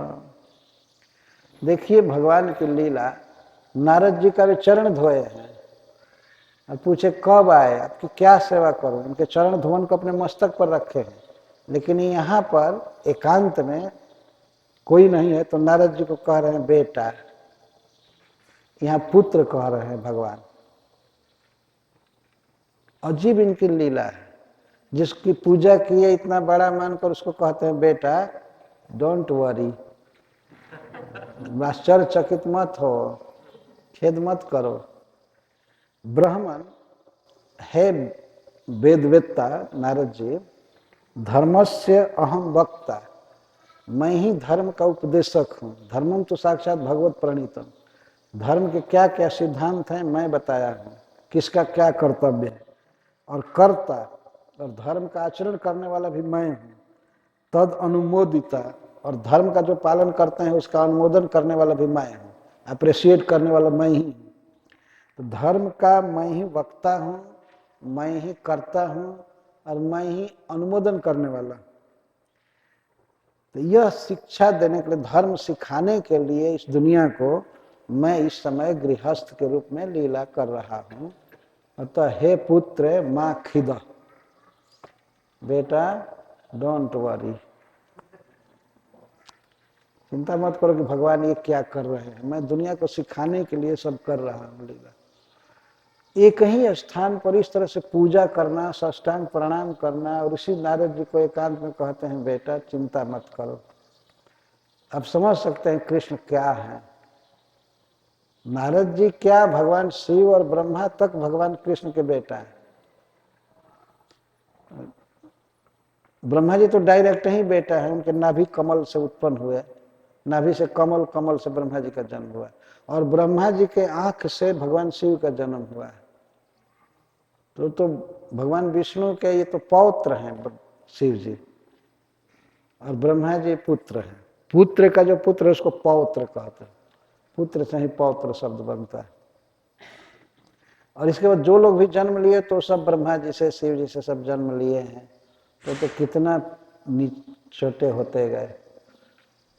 भगवान कृष्ण गीता में कहते हैं मैं सबका पिता हूं, और इस ज्ञान को कहते हैं कि परम ज्ञान है। इस ज्ञान को पा करके कितने ऋषि लोग तर गए। 14वें अध्याय के प्रारंभ में भगवान कहते हैं भूय एव प्रवक्ष्यामि ज्ञानानां ज्ञानमुत्तमं जज ज्ञात्वा मुनयः सर्वे पराम सिद्धिमितो गता। और सर्गे नोपजायन्ते प्रलय न व्यथन्ति च, उस ज्ञान के विषय में कहते हैं। तो क्या ज्ञान है? तो भगवान कहते हैं सर्वयोनिषु कौन्तेय मूर्तयः संभवन्ति यः तासां ब्रह्म महज्जोनि अहम बीज प्रदो पिता। यही सबसे बड़ा ज्ञान है। भगवान कहते हैं कि हे अर्जुन, समस्त योनियों में जितने भी जीव होते हैं तो प्रकृति उनकी माँ है और मैं बीज प्रद पिता हूं। और यही बात फिर कहते हैं दूसरे, तीसरे, चौथे श्लोक में। पहले का सर्वजोनिषु कौन्तेय मूर्तयः संभवन्ति यः तासां ब्रह्म महज्जोनिरहं बीज प्रदो पिता।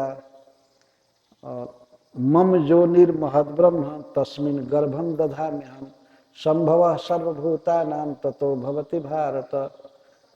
मेरी पत्नी के समान महद ब्रह्म प्रकृति है, उसमें मैं गर्भाधान करता हूँ, सभी जीवों को देता हूँ, तो संभवः सर्वभूतानां ततो भवति भारत, तब सारे जीवों की उत्पत्ति होती है, उनका शरीर बनता है। तो मैं पिता हूँ।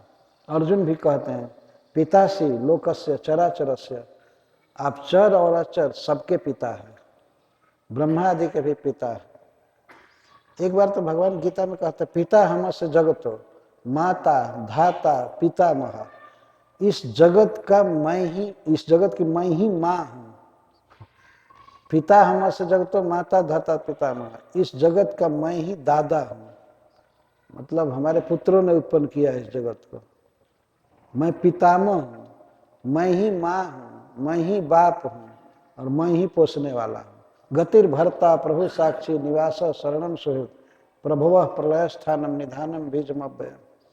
मैं सब कुछ हूँ। भगवान खुलकर कहते मैं पिता हूँ। और वास्तव में आप सुने ही हैं, ये बात बहुत प्रचलित है। जीसस क्राइस्ट ने साफ बताया कि हम पुत्र हैं अपने पिता के। पिता कौन है? गॉड। तो पुत्र का तो दर्शन हुआ, सब लोगों ने देखा उनका उपदेश, लेकिन पिता का आज तक पता ही नहीं चलता है। वो पिता बार बार आया, उसके पहले आया था, आज से लगभग 5000 वर्ष पहले। उनका रूप है, उनका धाम है, उनका संदेश है, उनकी क्रियाएं हैं। तो पिता कौन है? कृष्ण। स्पष्ट बोलते हैं। और जितने लोग जन्म लिए हैं, धर्म प्रचारक या अधर्म करने वाले, कोई भी, सब भगवान कृष्ण के पुत्रों के पुत्र हैं। ये सिद्धांत भगवत गीता में, और सभी लोग इस बात को मानते हैं। पर गृहस्थ के रूप में द्वारका में वे लीला कर रहे हैं, तो एक ब्राह्मण का आदर करते हैं, साधु का आदर करते हैं, चरण वंदना, चरण धोना, खिलाना, दान देना, सब कुछ करते हैं, सब तरह की सेवा करते हैं। परंतु ये कांत में अपने स्वरूप में भगवान बोल रहे हैं। नारद जी को कह रहे, बेटा माँ खिदा, कोई आश्चर्य मत करो। खिदा का यहाँ अर्थ है आश्चर्य करना। आश्चर्य मत करो, मैं दुनिया को धर्म की शिक्षा देने के लिए इस तरह गृहस्थी का आचरण कर रहा हूं। अब सुखदेव गोस्वामी बोलते हैं, इत्याचरन्तम सद्धर्मान पावनान गृह मेधिनाम तमेव सर्वगेहेषु संतमेकम ददर्शः। गृहस्थों को पवित्र करने वाले धर्मों का आचरण कर रहे थे भगवान। ऐसे धर्म है वास्तव में, गृहस्थ उनका पालन करे तो पवित्र हो जाता है। गृहस्थ जीवन कई पाप करने के लिए बाध्य होता है। गृहस्थी में कई पाप होते हैं, कई जीवों की हत्या होती है, भोजन बनाने में कीड़े मरते हैं, घर साफ करने में, और भी इधर तो कॉकरोच मरना ही पड़ता है, तो सब साफ करने में। गृहस्थ के जीवन में ये लगा हुआ है। लेकिन कुछ ऐसे धर्म हैं, क्रियाएं हैं, जिनको करने से गृहस्थों का पाप नष्ट हो जाता है, बिल्कुल शुद्ध हो जाते हैं। तो उन धर्मों को भगवान सिखा रहे थे। सुखदेव गोस्वामी कहते हैं, पावनानि गृह मेधिनाम, गृहस्थों के पावन पवित्र करने वाले धर्मों को शिक्षा दे रहे हैं। और ऐसे प्रभु को ही सर्वगेहेषु, तम एवं सर्वगेहेषु, उन्हीं को सभी घरों में एकम संतम ददर्श, सभी घरों में नारद जी ने देखा कि वही श्री कृष्ण सब जगह, सभी घरों में भिन्न भिन्न लीला कर रहे हैं, भिन्न भिन्न कर्म कर रहे हैं, लेकिन सभी घरों में वही। कृष्णस्यानंत वीर्यस्य योग माया महोदयम् मुहुर्दृष्ट्वा ऋषिरभूत विस्मितो जात कौतुकः। प्रत्येक घर में सब जगह एक ही श्री कृष्ण भिन्न भिन्न लीला कर रहे हैं। भगवान के इस योग वैभव को, स्वरूप शक्ति के प्रकाश को देखकर नारद जी बिल्कुल विस्मित हो गए। उनके मुख पर जो मुस्कान थी, इसमें तो चली गई। आश्चर्यचकित हो गए कि भगवान कितनी महान है, क्या क्या अद्भुत लीलाएं कर सकते हैं। और कौतुक भी हुआ, और देखने की लालसा बढ़ती जा रही थी, तो कौतुक कहते हैं, कौतूहल। और विस्मय भी हो रहा था, आश्चर्य भी हो रहा था, और लालसा भी बढ़ रही थी। इत्यर्थ काम मार्गे धर्मेषु कृष्णेन श्रद्धितात्मना सम्यक सभाजित प्रीतम तमेवानुस्मरं जयो। तो भगवान श्री कृष्ण सब प्रकार से नारद जी का सत्कार किए। देखिए यहाँ वर्णन किया जा रहा है, अर्थ काम धर्मेषु। अर्थ का अर्थ ये है कि भगवान ने नारद जी से पैसे के भी लिए पूछा, देना चाहा, लेकिन नारद जी को तो एक पैसे की जरूरत है नहीं। वो तो आकाश मार्ग से चलते हैं, उनको ऐसा नहीं कि प्लेन पकड़ना है इसलिए कुछ डॉलर चाहिए उनको। उनको तो ऐसे हवा में और प्रकाश में चलना है। कहीं भी यहाँ खड़े हैं और वो शरीर उनका हवामय हो जाता है, मतलब हवा से भी हल्का, और वो उड़ जाते हैं भगवान का नाम गाते हुए। लेकिन भगवान ने उन्हें पैसे के विषय में पूछा, देना चाहा, नारद जी लिए नहीं। काम के विषय में पूछा। काम का अर्थ है कि कोई इंद्रिय तृप्ति के लिए कोई सामान खाने के लिए, पहनने के लिए, इसको काम कहते हैं। और धर्मेशु, और धर्म में सहायता करने की बात पूछा भगवान ने। आपको अपने भजन में सुविधा रहती है ना, कोई बाधा तो नहीं आती है ना, सहायता देने के लिए कहा। श्रद्धा के साथ भगवान कृष्ण ने ये सब किया, तो उनके द्वारा सम्मानित होकर श्री नारद जी बहुत प्रसन्न हुए। और तम एवं अनुस्मरण जयो, भगवान की लीलाओं का ही स्मरण करते हुए चले गए, वहीं पर उड़े चले गए। जहां भी जाते हैं नारद जी हमेशा भगवान का ही स्मरण करते हैं। भगवान का स्मरण मतलब उनकी लीलाओं का स्मरण, कैसे बोलते हैं, कैसे चलते हैं, कैसे बैठते हैं, कैसे दान दे रहे थे, कैसे विवाह कर रहे थे बच्चियों का, इस तरह से सारी लीलाएं सोचते हुए चले गए। अब श्री सुखदेव गोस्वामी उपसंहार करते हुए कहते हैं, एवं मनुष्य पदवी अनुवर्तमानः नारायणोऽखिल भवाय गृहीत शक्ति रेमेंग षोडश सहस्र वरांगनानां सव्रीड सौहृद स्मित निरीक्षण सजुष्ट सव्रीड सौहृद निरीक्षण सजुष्ट। इस प्रकार मनुष्य के भाव में अवस्थित होकर भगवान श्री कृष्ण लीला कर रहे थे। पर श्री कृष्ण हैं कौन? नारायण, वो स्वयं नारायण है भगवान। नर सखा, अखिल भवाय गृहीत शक्ति, अखिल भवाय सबका हित करने के लिए, सबका विकास करने के लिए, सबको हेल्प करने के लिए भगवान गृहीत शक्ति, अपनी लीला शक्ति को स्वीकार किए हैं। रेमिंग, हे प्रिय परीक्षित, हे अंग, भगवान रमण कर रहे थे द्वारका में। षोडश सहस्त्र वरांगना नाम, 16,000, वास्तव में 16,108 थी हैं भगवान की पत्नियां, लेकिन ऐसे कह दिया था 16,000। अब 108 उसमें लगाने की जरूरत नहीं पड़ती। तो 16,000 श्रेष्ठ स्त्रियों के, परम सुंदरी स्त्रियों के लज्जा, स्नेह और स्नेहपूर्ण चितवन और हंसी से आनंद लेते थे। भगवान अपनी पत्नियों के साथ कभी कभी खुलकर हंसते थे, और वो स्त्रियां उनको बड़े ही स्नेह से देखती थी, भगवान बड़े आदर से, स्नेह से, तो उनकी हंसी का आनंद लेते थे। उनकी लज्जा, भगवान के साथ वे लज्जा भी करती थी। लज्जा नारी का आभूषण है वास्तव में। भगवान की पत्नियां जबकि भगवान के साथ ही रह रही हैं, फिर भी लज्जाती थी भगवान से। स्त्री को हमेशा लज्जा का अंकुश होना चाहिए। तो पति के साथ रहना है 24 घंटे, लेकिन फिर भी लज्जा है।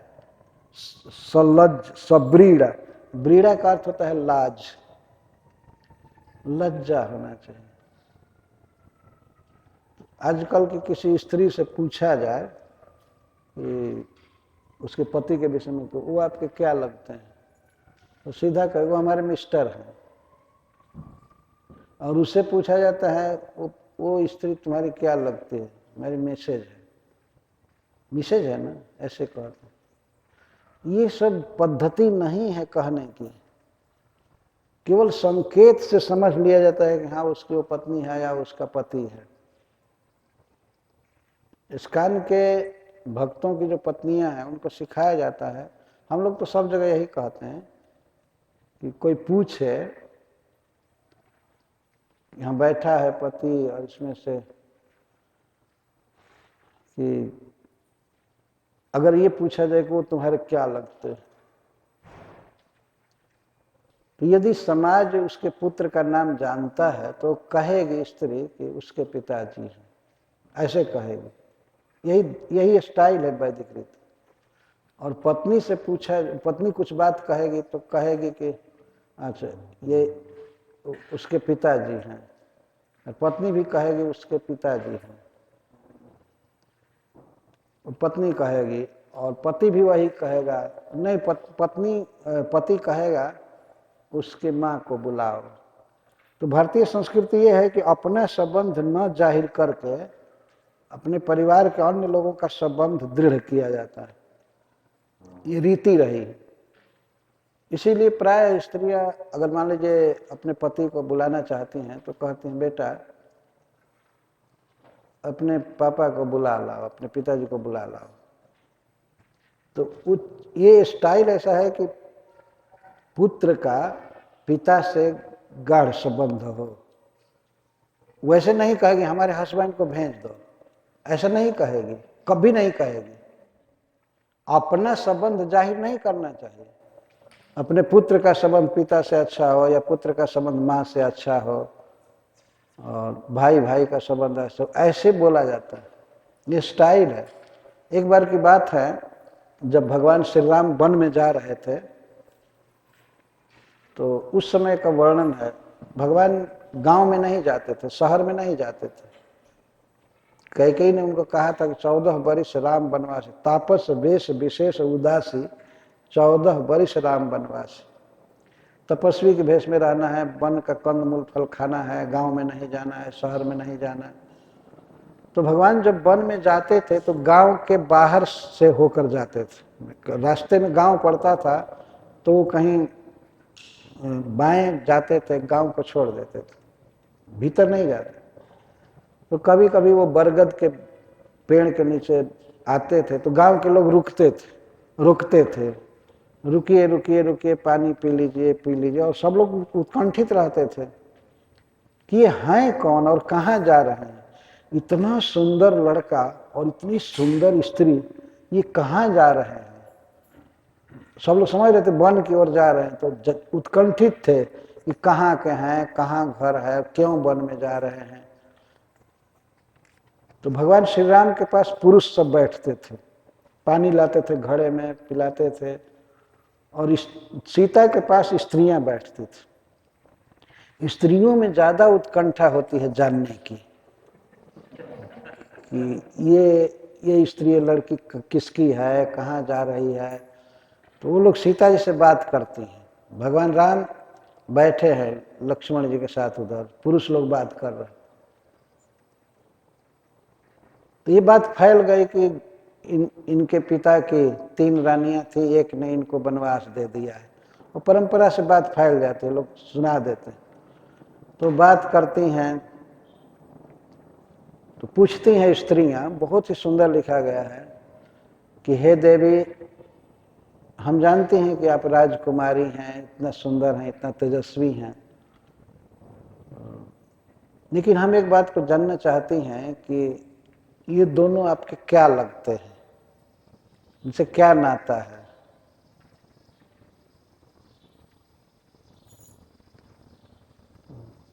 सीता जी वहां जो उत्तर देती है, अद्भुत शालीनता का उत्तर है। सीता जी कहती हैं कि पहले लक्ष्मण जी का परिचय दिया, सहज सुभाय सुभग तन गोरे, नाम लखन लघुदेवर मोरे। ये जो बहुत सीधे स्वभाव के हैं, बहुत ही सरल, बहुत सुंदर गोरे जो हैं, ये हमारे छोटे देवर हैं। देखिए सीता जी बोल रही है तो अपने पति से संबंध बता रही है, मतलब हमारे पति के भाई हैं। सीधा ये नहीं कह दिया कि हमारे हस्बैंड हैं। ये कहने से कोई प्रेम नहीं बढ़ता है, सब जानते हैं कि हस्बैंड है, लेकिन थोड़ा बोलना तो सीखना चाहिए। तो इस कान में हम लोग तो सिखाते हैं, कहो कि हमारे प्रभु जी हैं। ऐसे प्रभु जी कह सकते हैं स्त्रियां। अगर कोई स्पेशल परिचय देना हो किसी का, कई प्रभु हो तो हमारे प्रभु लगा सकती है वहां डिस्टिंक्शन करने के लिए हमारे प्रभु जी। नाम तो कभी नहीं रखना चाहिए। आजकल की स्त्रियां तो अपने पति का ऐसे नाम रख रही हैं, ऐसे लगता है कि या तो पुत्र है नहीं तो सर्वेंट है, ऐसे नाम रखते हैं, ऐसे बोलते हैं। तो सीता जी ने कहा कि सहज स्वभाव सुभग तन गोरे, नाम लखन लघु देवर मोरे। ये जो गोरे हैं इनका नाम लक्ष्मण है और ये मेरे छोटे देवर हैं। इसका अर्थ है कि बड़े देवर भरत जी अयोध्या में हैं। राज्य से निर्वासित कर दिया गया है, वन में जा रही हैं सीता जी, लेकिन भरत जी पर थोड़ा भी दोष दृष्टि नहीं। लक्ष्मण जी को कह रहे हैं कि हमारे लघु देवर हैं, छोटे देवर हैं। इसका मतलब कि बड़े देवर भी हैं। और देवर का क्या मतलब है? हमारे पति के भाई, यही अर्थ हुआ ना, ये हमारे पति के भाई। और जब भगवान राम को बताना हुआ तो सीता जी ने क्या किया,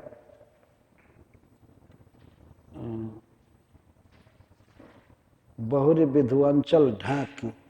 सीता जी फिर आंचल को और थोड़ा बढ़ा ली, अपना परम सुंदर मुख आंचल से और ढक ली और केवल तिरछा ऐसे देखी। बस इतना ही इतना ही बताना था, वो समझ गए कि अच्छा वो पति है। और कोई वचन नहीं बोली, थोड़ा सा मुस्कुराई और भगवान राम की तरफ देखी, आंचल को और बढ़ा लिया। तो वे स्त्रियां इतनी खुश हुई। वहां तुलसीदास जी उपमा देते हैं कि ऐसा लगा कि जैसे कोई रंकों का समुदाय, दरिद्रों का समुदाय राजा के खजाना को लूट रहा है। छूट हो गई है और लूट रहा है, इतना खुशी। मतलब रंकों को, गरीबों को एकाएक छुट्टी मिले कि राजा के धन को ले जाओ, जितना सोना चांदी, उनको जितनी प्रसन्नता होगी उस प्रकार की प्रसन्नता गांव की स्त्रियों को हो रही थी।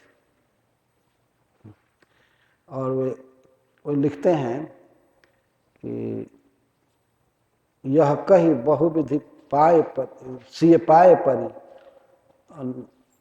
यह कही कही सिय पाए परी, बहुविधि देहि आशीष, सदा सुहागिन हो तुम्हा जब लगी अहि महिषीष। जब लगी मही अहिशीष। आशीर्वाद दे रही हैं गांव की स्त्रियां कि बेटी तुम सदा सुहागिन रहो, जब तक यह पृथ्वी शेषनाग के मस्तक पर है तब तक सुहागिन रहो, सौभाग्यवती रहो।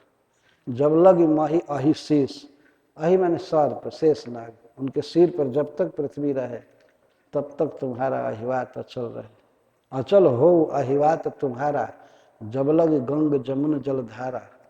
उस पृथ्वी पर जब तक गंगा और जमुना की धारा है तब तक तुम्हारा अहिवात अचल हो, तुम्हारा सौभाग्य हो, तुम्हारे पति जीवित रहे। यह आशीर्वाद दे रहे हैं। तो यह बोलने की रीति है। परस्पर में अपने बच्चों का संबंध पिता से या माँ से या भाई से दृढ़ करने वाला शब्द बोलना चाहिए। ऐसा कभी नहीं बोलना चाहिए कि वो हमारी पत्नी है, तो हमारे पति हैं, हमारे हस्बैंड हैं। ये बिल्कुल थर्ड क्लास की भाषा है। बच्चों का नाम लेकर उनका संबंध बोलना चाहिए। जैसे माँ बोलेगी, अपने बच्चे से कह रही है अपने पति को कि जाकर भेज दो खाने के लिए, तो यही कहेगी कि अपने पिता को भेज दो खाने के लिए। कभी नहीं कहेगी कि हमारे पति को भेज दो खाने के लिए। तो इससे क्या होता है, परिवार में स्नेह बढ़ता है। अपने पिता को भेज दो खाने के लिए। और नाम रखने का तो कोई प्रश्न ही नहीं है। इधर तो खुला खुला बोलती हैं। ये अमुक कोई भी नाम होता है तो स्त्री बोलती है। कोई ट्रेनिंग नहीं है, कोई संस्कृति नहीं है। वाणी में बहुत कुछ मर्म रहता है, वाणी पर ही सारा व्यवहार चलता है। व्यवहार का मतलब ही होता है उच्चारण। संस्कृत में व्यवहार, व्यवहार का मतलब होता है बोलना। बोली पर ही सारा समाज टिका हुआ। स्त्रियां बहुत प्रेम से बोलती थी भगवान के साथ, यहाँ इस बात से आए। और स्नेह से देखती थी, स्नेह पूर्वक। और लज्जा, हाँ सबसे मुख्य बात है कि लज्जा थी। भगवान के साथ, अपने पति के साथ रहते हैं फिर भी उनसे लज्जा रहती थी। तो फिर समाज में कितनी लज्जा हो सकती है जब अपने पति से भी कुछ विषय में लज्जा है। जानीह विश्व विलयोद्भव वृत्ति हेतु कर्माणन्य विषयाणि हरिश्चकार यस्तंग गायति स्नोतनुमोदते वा भक्तिर्भवेद भगवती यपवर्ग मार्गे। इस विश्व के उत्पत्ति, पालन और प्रलय के कारण हैं श्री कृष्ण, और ऐसे कर्म करते हैं जो दूसरों के लिए करना असंभव है। इन लीलाओं को जो व्यक्ति गायति यस्तु अंग, हे प्रिय परीक्षित, हे अंग, जो इसको गायति गाता है, श्रृणोति सुनता है, अनुमोदते और अनुमोदन करता है, उसकी भगवान कृष्ण में पूर्ण भक्ति हो जाती है और उसे मुक्ति मिलती है, भगवान के धाम में जाता है। भगवान अपवर्ग मार्ग। गायति श्रृणोति अनुमोदते, मैं गा रहा हूं और आप लोग सुन रहे हैं। ये है गाने वाला, वर्णन करने वाला, सुनने वाला और अनुमोदन करने वाला। ये संसार बंधन से मुक्त होकर भगवान कृष्ण के धाम में जाते हैं, कृष्ण के चरणों में प्रेम मिलता है। ये है इस लीला के वर्णन का, श्रवण का फल। भगवान की इतनी दिव्य लीला है, इतना पावन है कि केवल सुना जाए, बोला जाए, अनुमोदन किया जाए तो व्यक्ति भगवान के चरणों को प्राप्त करता है, उसका भवबंधन कट जाता है।